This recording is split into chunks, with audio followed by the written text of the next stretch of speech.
Só mais um minutinho e nós vamos dar início. Quem for entrando, eu não vou poder recepcionar, mas Jesus e a espiritualidade amiga com certeza os recepcionará, como está fazendo com todos nós agora. Deixa eu dar uma silenciada aqui essa belíssima música e vamos dar início ao nosso trabalho. Primeiro eu gostaria de agradecer a presença de todos, agradecer essa oportunidade de estudar o Evangelho de Jesus e nos sentir verdadeiramente unidos pelo coração, né?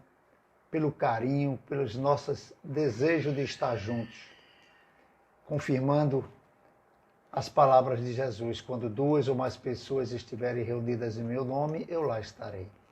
E a gente consegue sentir a presença de cada um de vocês, principalmente aqueles que a gente já tem, né, os laços mais apertados, mas que se sintam todos abraçados pela espiritualidade amiga, pelos seus guias espirituais.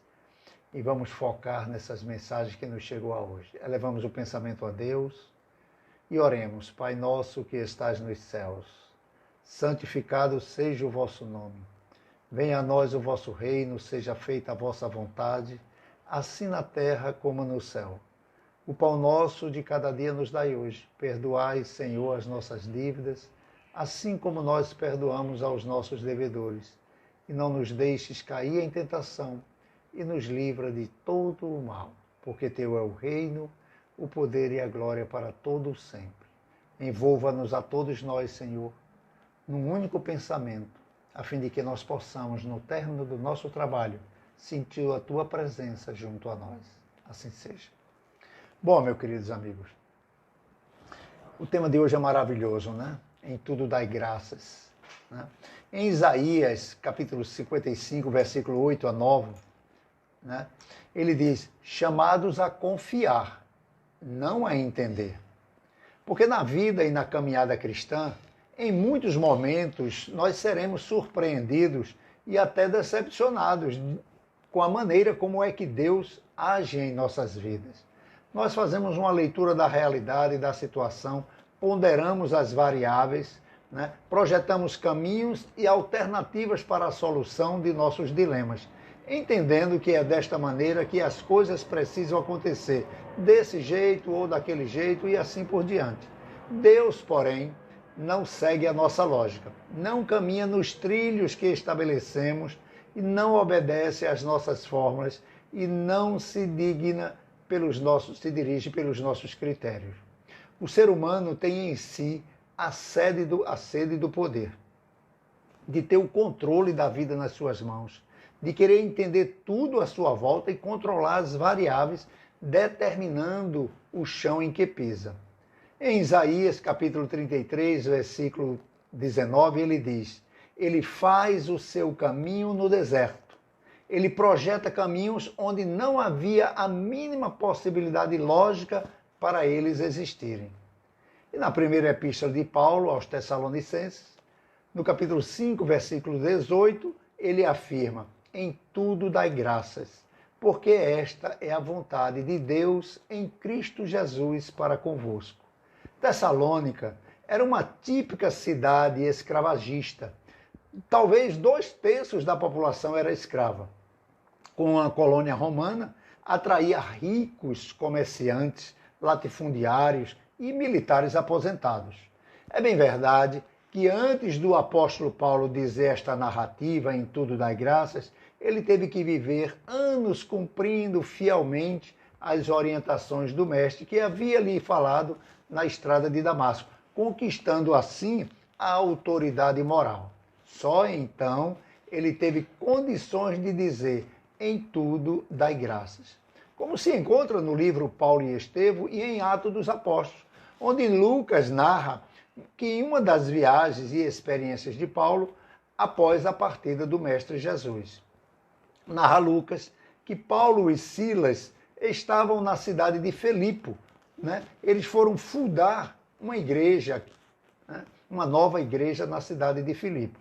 Mas só que ao chegarem na praça pública, para divulgarem o projeto, para divulgarem o Evangelho de Jesus, eles se deparam com uma pitonisa, uma médium da época, né? Que pela ignorância e necessidade, ela se permitia ser explorada pelos comerciantes, pelos poderosos e pelos políticos, que viviam sempre em busca dos seus valores materiais, né, através das informações e das orientações que ela dava. É importante lembrar que este fora um dos motivos de Moisés, lá em Deuteronômio, no capítulo 18º, proibir a evocação dos mortos. Para nós espíritas, esta evocação reafirma a possibilidade dos espíritos se comunicarem conosco, porque se não fosse possível, ele não teria proibido. Faz sentido, não é? Então, neste encontro de Paulo com a pitonisa, ela inicia o diálogo com ele, fazendo uma série de elogios, elogiando a tarefa dele, chamando ele de representante de Deus, iluminado do alto, e Paulo não gosta. E adverte o espírito que estava se comunicando através dela. E ele se cala por causa da autoridade moral de Paulo. Silas fica surpreso com a atitude de Paulo. Ora, ela estava nos ajudando, Paulo. Ela estava atraindo multidão para que viesse nos ouvir. E Paulo diz: Silas, quem somos nós para merecer estes elogios? Afinal de contas, o que fazemos aqui todos os dias senão desenvolver a nossa fé em Jesus através da prática em praça pública? Se esse fosse realmente um espírito do Senhor, ele não estaria alimentando o nosso orgulho, a nossa vaidade, o nosso egoísmo, que tanto dificulta o nosso testemunho. Eu serei, Silas, sempre o vaso de barro escolhido pelo Mestre, para levar o Evangelho dentro de mim aos aflitos. Eu serei sempre o vaso, o conteúdo será sempre de Deus. Porque durante o encontro com a pitonisa, aconteceu um problema. A faculdade mediúnica dela foi suspensa momentaneamente, deixando-a impedida de se comunicar. E os homens que a escravizavam, furiosos ficaram pela perda dos bens materiais que os dons delas ofertavam. Insatisfeitos, eles foram ao governo local se queixar.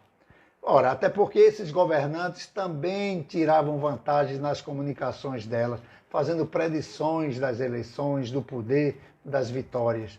Esse ato levou Paulo e Silas não apenas a serem presos, mas também a serem chicoteados. A situação era desesperadora para o homem comum, feridos, famintos e dentro de uma cela infecta, repleto de outros que há anos ali estavam em estado cadavérico. Como não havia como sair, Paulo e Silas não conheciam nenhuma autoridade daquela cidade e nem tinham amigos influentes. Foi a primeira vez que eles tinham ido a Filipe. Mas o que encontramos em Atos 16, narrado por Lucas, diz que mesmo após eles terem tomado as chibatadas e serem jogados nesse local pútrido toda a noite, já adentrando pela madrugada, em toda a prisão ouviam-se a prece de louvor e gratidão a Deus e a Jesus. Paulo agradecia, acompanhado de Silas, pela oportunidade de pregar o Evangelho a pessoas que não conheciam Jesus e talvez nem viesse a conhecer. Diz Paulo, era exatamente isso o que fazia me sentir forte, o agradecimento a Deus e a Jesus, por servi-los pregando o Evangelho, libertando os necessitados através daquela água que Jesus asseverou, que quem dela bebesse jamais sentia sede. Interessante, narra Lucas, é que as portas das celas foram abertas, possibilitando a fuga, mas nenhum deles arredou o pé, nenhum quis sair. Eles ficaram como que magnetizados na fala daquele homem que afirmava que alguém pensava neles. Apesar da situação deles, alguém estava interessado por eles. E não só pensava, mas o amava e não se interessava pelo passado de nenhum deles. O carcereiro, pela manhã, ao ver as celas abertas, ele pensou logo como reagirão as autoridades. E se viu em grande dificuldade. Pensou logo em tirar a própria vida, porque ele ia ser preso, chicoteado e algemado. Mas de dentro da prisão, uma voz ecoou em seu ouvido: não faça isso. Ele se dirige para o local, tateando, e se surpreende com os presos sentados em círculos ao redor de Paulo e Silas, escutando os ensinamentos. Ele se senta, começa a ouvir aquela pregação, não sente a vontade de se retirar e se torna o mais novo cristão de Filipe. O apóstolo Paulo, quando diz em tudo dai graça, ele diz do fundo do coração e não como faziam os fariseus da boca para fora. No livro Pão Nosso, psicografia de Emmanuel através do querido Chico Xavier, no item 100 ele diz: rendamos graças.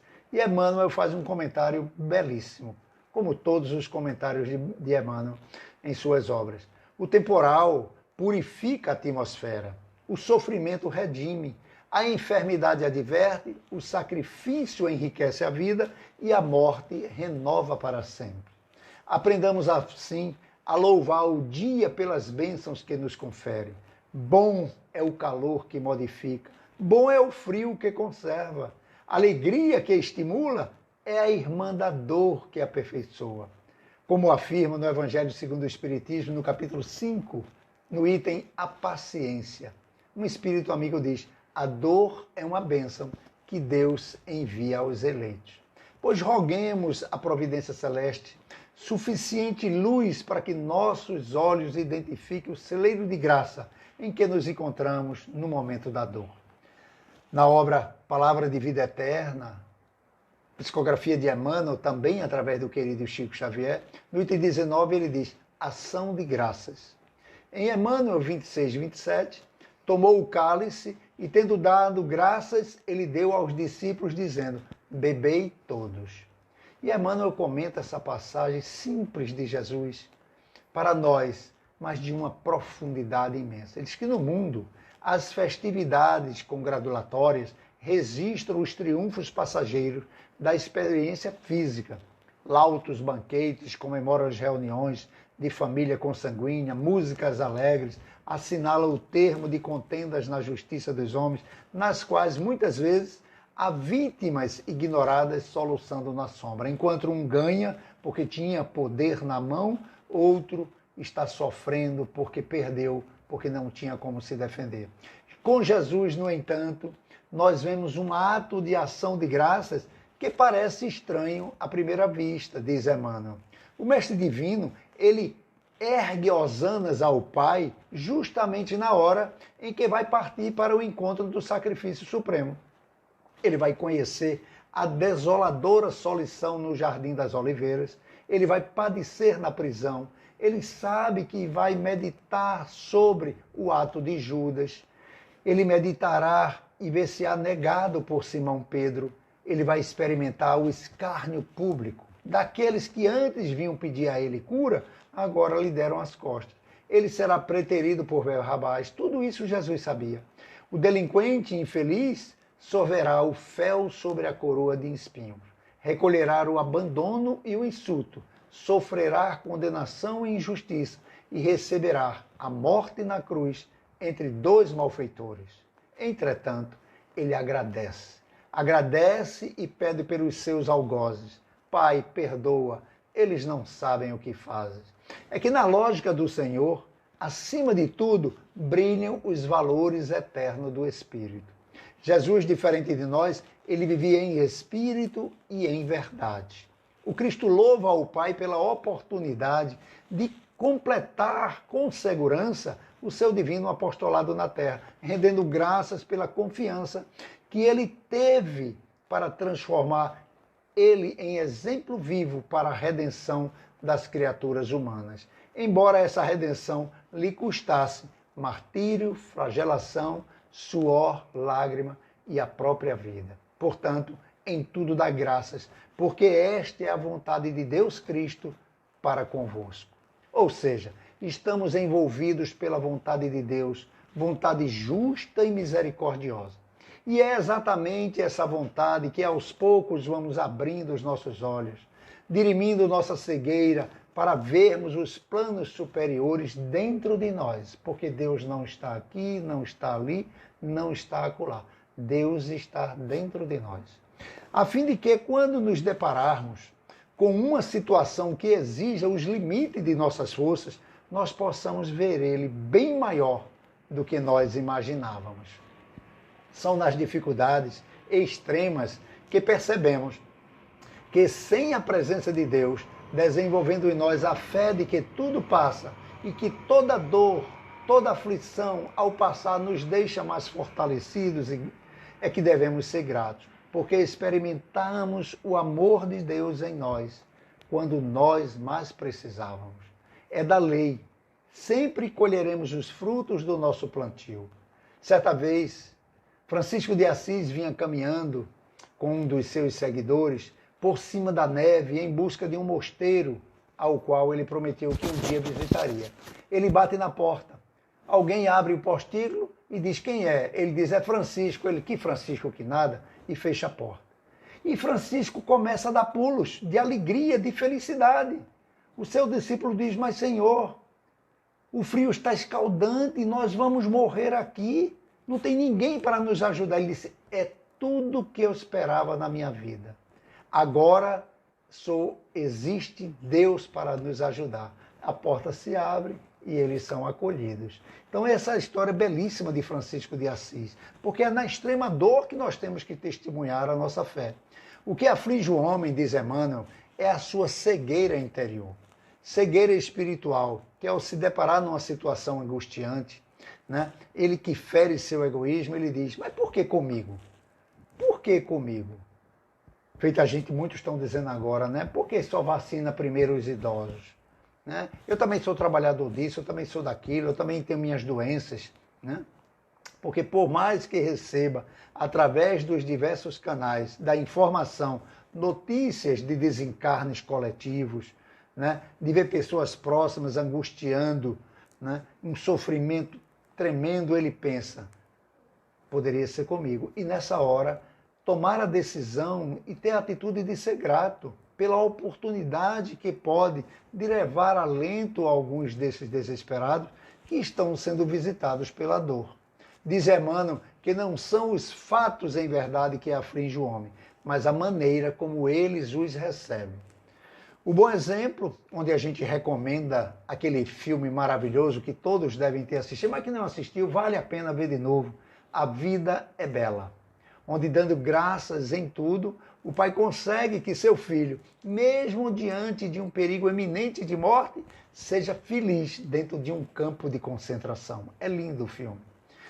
Apesar de não ser um versículo bíblico, dizer não cai uma folha de uma árvore sem a permissão de Deus, é uma expressão válida para a exemplificação doutrina bíblica da providência de Deus em nossas vidas. A Bíblia é muito clara ao afirmar que Deus governa e sustenta todas as coisas de acordo com o seu propósito. No Salmo 139, no versículo 16, por exemplo, o salmista Davi escreve, os teus olhos viram o meu embrião. Todos os dias determinados para mim foram escritos no teu livro antes de qualquer deles existir. E Leon Denis, na obra O Problema do Ser, do Destino e da Dor, no capítulo 7, no item Revelação pela Dor, ele diz, ele retrata a dor como uma mestra que, apesar de termos buscado através do silício, se torturando fisicamente nos mosteiros da vida, Leon Denis lembra que ela chega sempre com a permissão de Deus. Não tem nenhuma dor e nenhum empecilho, nenhuma aflição e nenhuma alegria que não chegue em nossas mãos sem a permissão de Deus.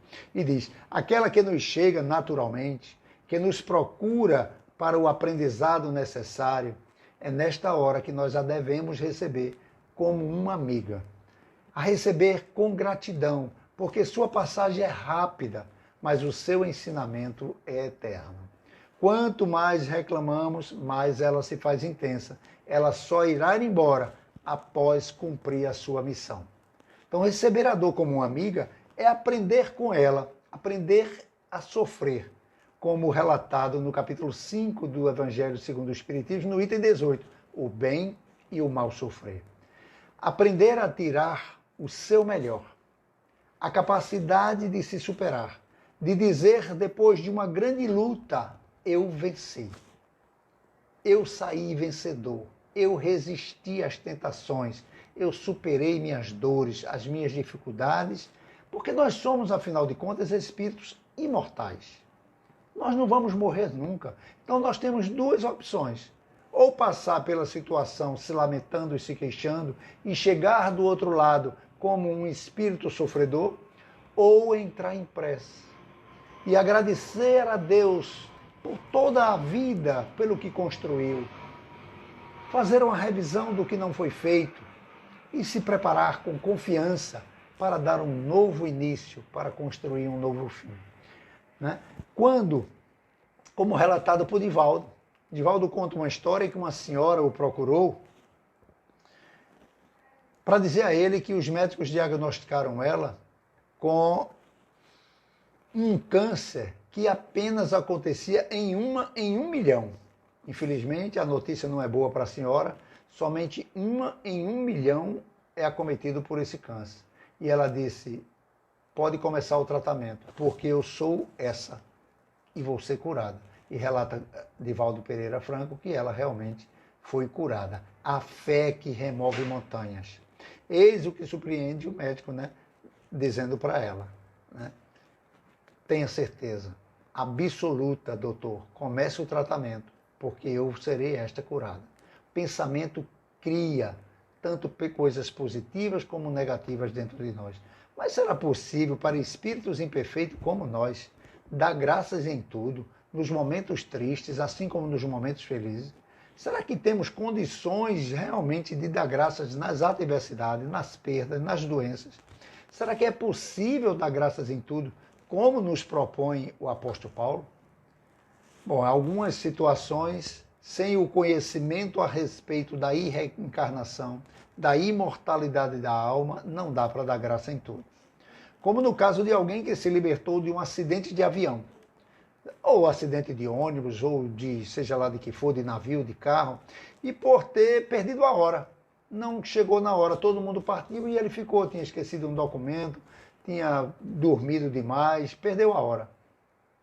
E nesta hora, ele fica às vezes blasfemando e se queixando, poxa, não me esperaram, o despertador não tocou, bota a culpa em alguém, menos nele. Né? Então, só que o transporte ao qual ele iria fazer essa viagem sofreu um acidente e todos que estavam dentro morreram. E aí alguém chega para ele e diz, o que é que você acha que aconteceu que livrou você da morte? E ele diz, foi Deus. Deus me livrou de que eu entrasse naquele avião. Só que ele não sabe que ao lado dele tem uma mãe chorando porque o seu filho entrou no avião. E porque Deus não permitiu que o meu filho também não entrasse? Porque Deus não evitou que meu filho não entrasse? Então, como explicar a essa mãe, como consolá-la sem a luz da doutrina da reencarnação, dessa doutrina da imortalidade da alma, e que Deus está em tudo e que Deus está em tudo? Então, sem o entendimento da lei de causa e efeito, não que Deus esteja nos cobrando alguma coisa, né? De maneira nenhuma, mas o espírito em si mesmo, a sua consciência, pede um ajuste de contas com o seu passado. Dirá ela, meu filho morreu, não poderei mais colocá-lo nos braços e sentir o seu calor, nunca mais o verei, nunca mais ganharei um beijo seu. Doce ilusão. Não sabe ela que a doutrina espírita matou a morte, que ela vai poder se encontrar com ele durante o desdobramento da noite de sono, passar horas conversando, trabalhando e estudando, e retornar no dia seguinte mais feliz, mais revigorada, esperando a hora de voltar em definitivo. Né? Mas logo, né, pode passar um amigo por junto dela, né, e realizar esse papel de consolo e dar para ela esses esclarecimentos. Laura Maza é uma australiana, mãe de um garoto de 4 anos, que já havia esquecido que ela tinha tido há 4 anos atrás um aborto espontâneo. Logo que se recuperou, ela engravidou novamente. E uma noite, quando ela estava dando banho no garotinho, Lucas disse para ela, mamãe, eu já vivi na sua barriga. Ela disse, sim, eu sei, você morou na minha barriga.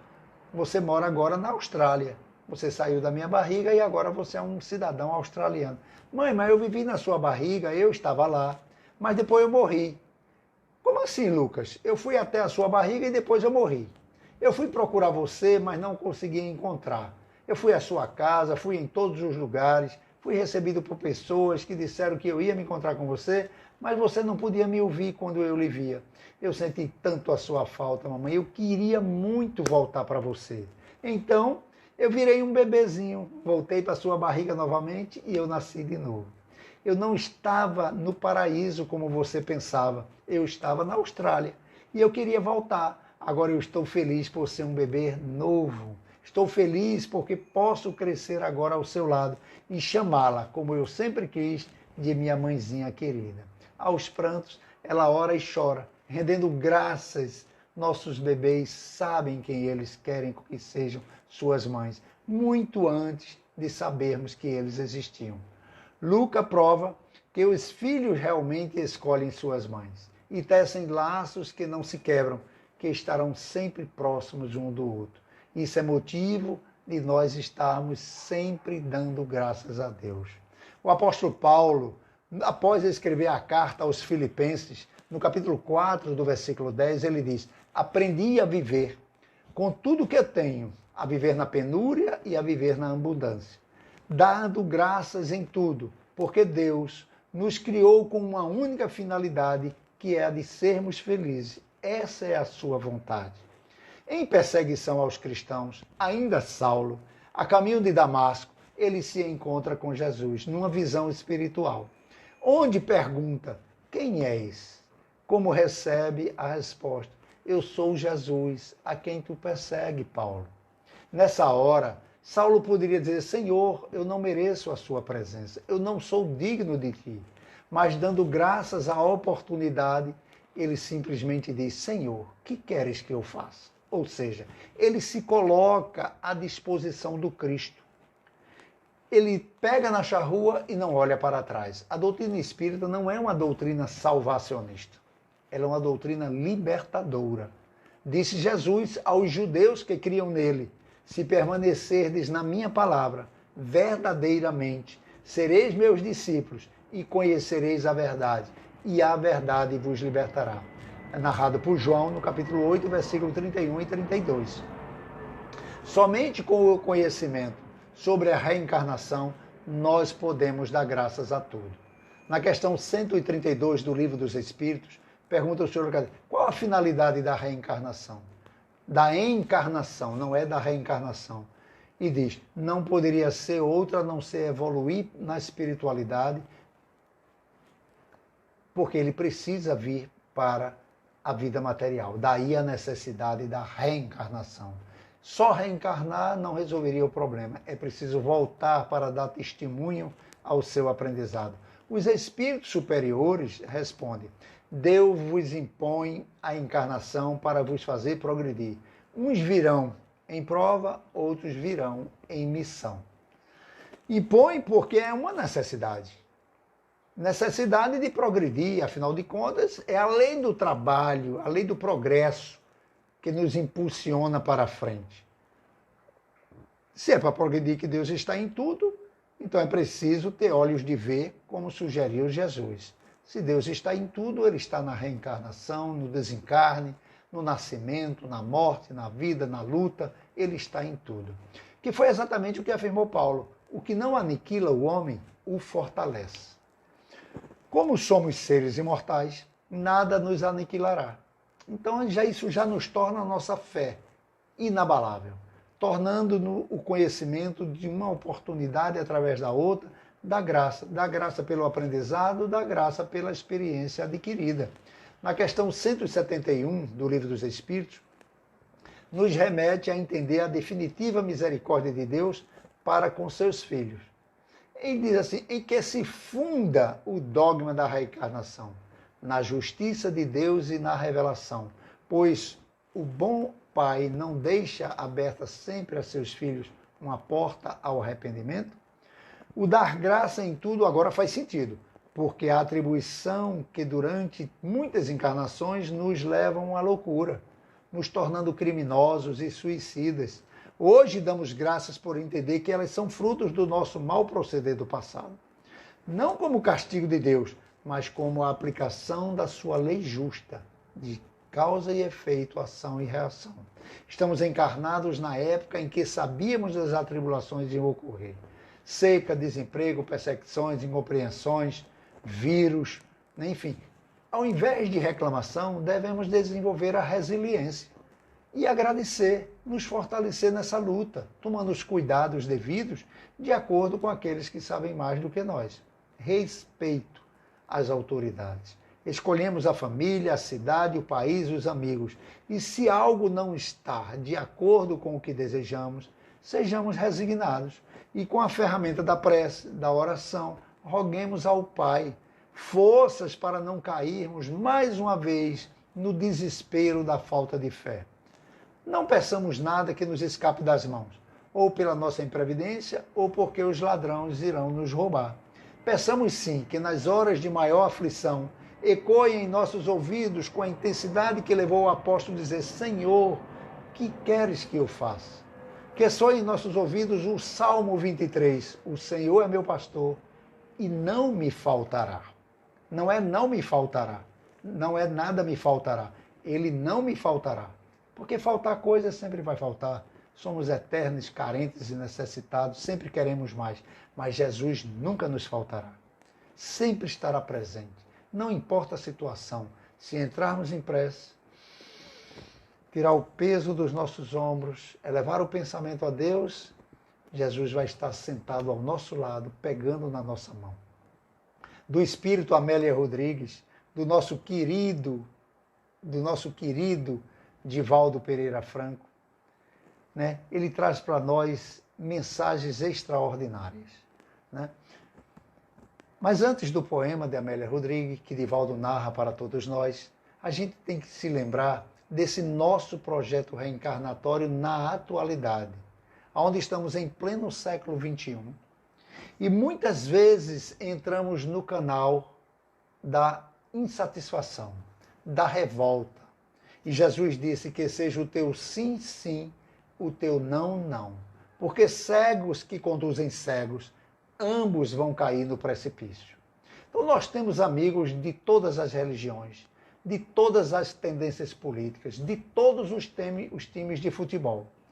Cada um carregando a sua verdade e o seu prazer de ser assim. Como dizia Chico Xavier, eu respeito o direito de cada um ser como ele quer ser e dou a mim o direito de ser como eu quero ser. Então nós não temos que ser contra fulano, beltrano, nós temos que ser contra as nossas más inclinações, com a nossa tendência a sermos dono da verdade.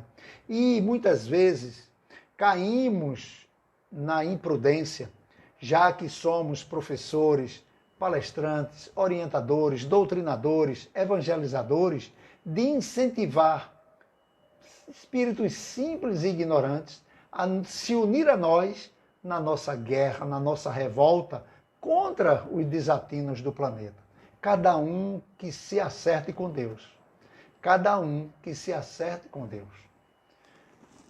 Todos, o ser humano receberá de Deus a oportunidade de dar o seu testemunho, ou no poder ou na servidão. Cada um se acerte com Deus. Nós temos que cuidar do nosso cadinho, do nosso reino interno, da nossa família, dos nossos vizinhos, dos nossos amigos, dos nossos entes e dos nossos aderentes.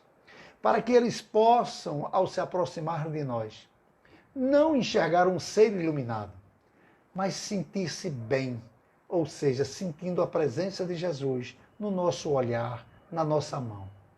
Mas, assim como nós, não podemos pegar um garrafão de água e ir para uma fonte de água cristalina e pura sem lavar esse garrafão, nós não podemos também elevar o nosso pensamento a Deus, dando graças por tudo. Se o nosso coração estiver cheio de revolta, não importa a justificativa. Se for uma revolta, uma briga interior, uma briga social, o seu coração está infectado. Porque a gente não vê Jesus agredindo nenhum poder. A gente não vê Chico Xavier, Irmã Dulce, Madre Teresa de Calcutá, seja lá quem for, da sua boca só sai o bem, o belo e o bom. Por isso que Jesus disse aos fariseus, o que faz mais mal não é o que entra pela boca, quando o pediram para lavar as mãos, mas o que sai da boca, porque sai do coração. Então, que o nosso sim seja sim, que o nosso não seja não, em todos os lugares da nossa vida, para que nós possamos dar graça pela oportunidade de dar o nosso testemunho. Quando tudo parecia ser contra nós, nós nos saímos vencedores. Porque muitas vezes a gente vai para um campo de futebol, assistir um jogo, e lá damos vida àquele jovem libertino, que conhece muito bem a mãe do juiz e coloca ela num patamar que ele não colocaria a sua. Mas quando ele vai para o centro, para a igreja, para o templo, aí leva o pensamento a Deus, bota uma coroinha de santo e diz, Senhor, nos abençoa, nos protege. É o mesmo, o Espírito. Então a hipocrisia de nossa parte. Muitas vezes jogamos, nós não temos mais tão vivamente, em alguns lugares sim, o Judas, que pegava um boneco para jogar pedras, dar pancadas no coitado do Judas, que não fez nenhum pecado, nenhum mal. Ele apenas se equivocou com a tarefa de Jesus. E ao se sentir equivocado, ao invés de pedir perdão, ao invés de procurar servir, ele se suicidou. Mas Jesus foi lá socorrê-lo. Jesus foi lá socorrê-lo. Então nós não podemos, de maneira nenhuma, formadores de opinião, tratar mal, seja lá quem for, usando agora o Judas virtual, jogando pedras em quem a gente não gosta, colocando, chamando disso, daquilo outro, coisas que a gente não diria de público dentro do centro, dentro da igreja, dentro do templo, e depois de noite, aqueles que vão para a reunião de obsessão, recebem o irmão, boa noite, meu irmão, em nome de Jesus, em que podemos lhe ajudar? Ora, mas esse espírito que chegou é aquele que você jogou pedra ontem, que chamou disso, daquilo outro, e como é que está chamando ele agora de meu irmão? Então que nós possamos primeiro chamar os encarnados de nossos irmãos. Alguns estão equivocados, eles que se resolvam com Deus. Porque a gente tem que dar graças pela oportunidade de encontrar espaço em nossas mãos para orar.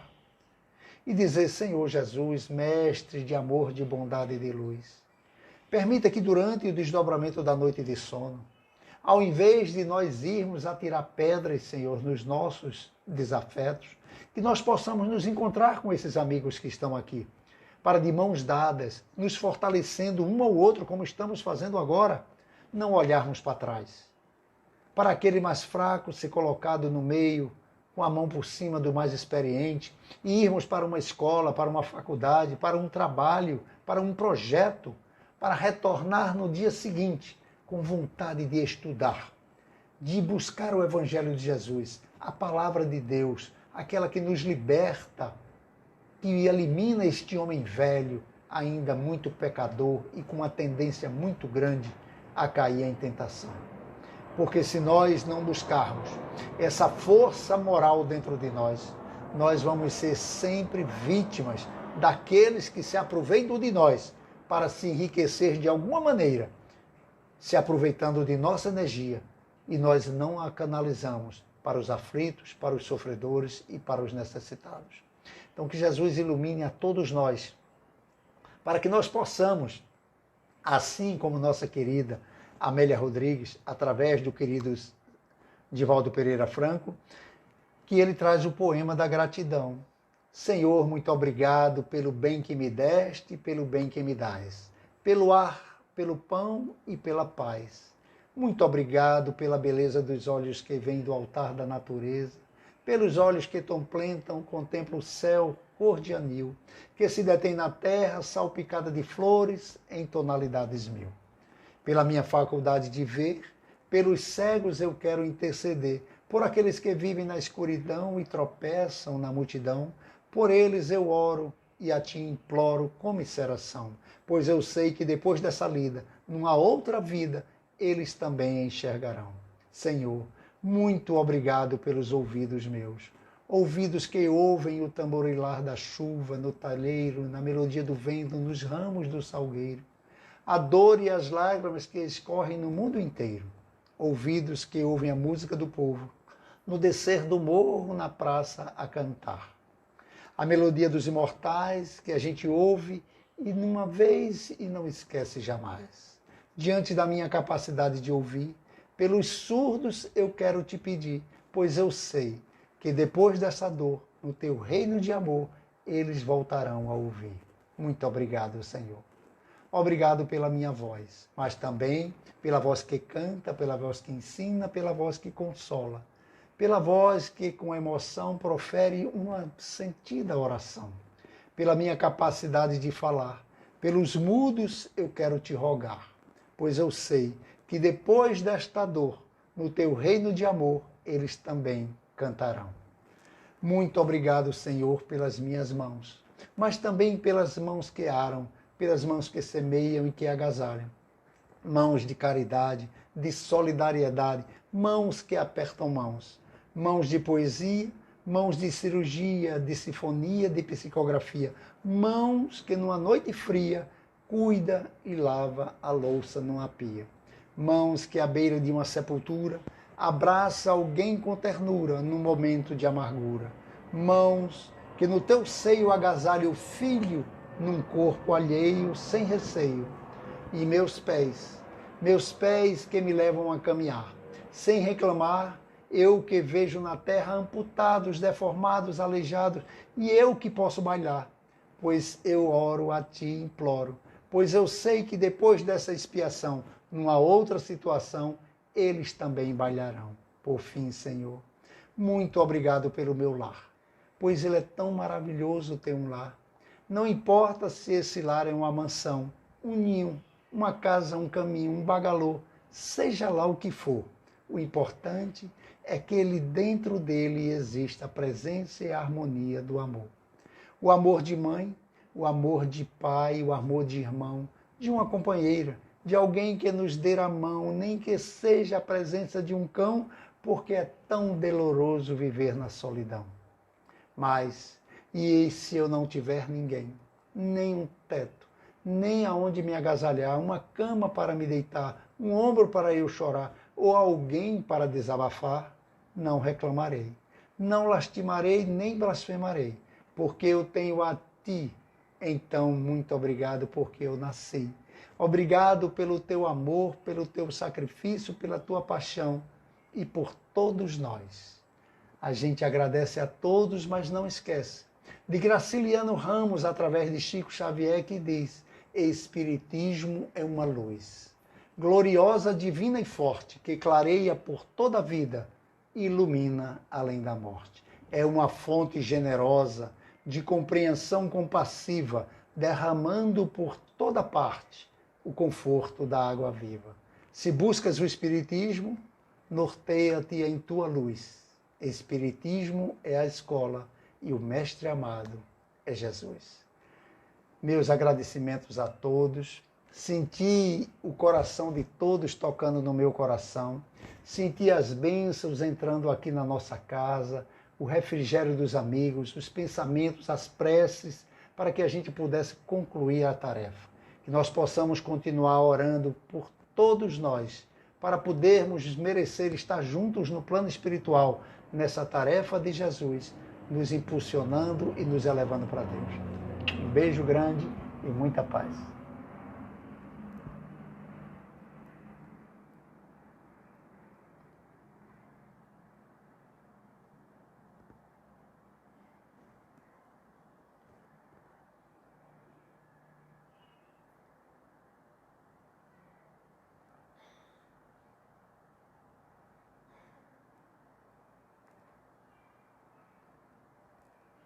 Estou conseguindo cair.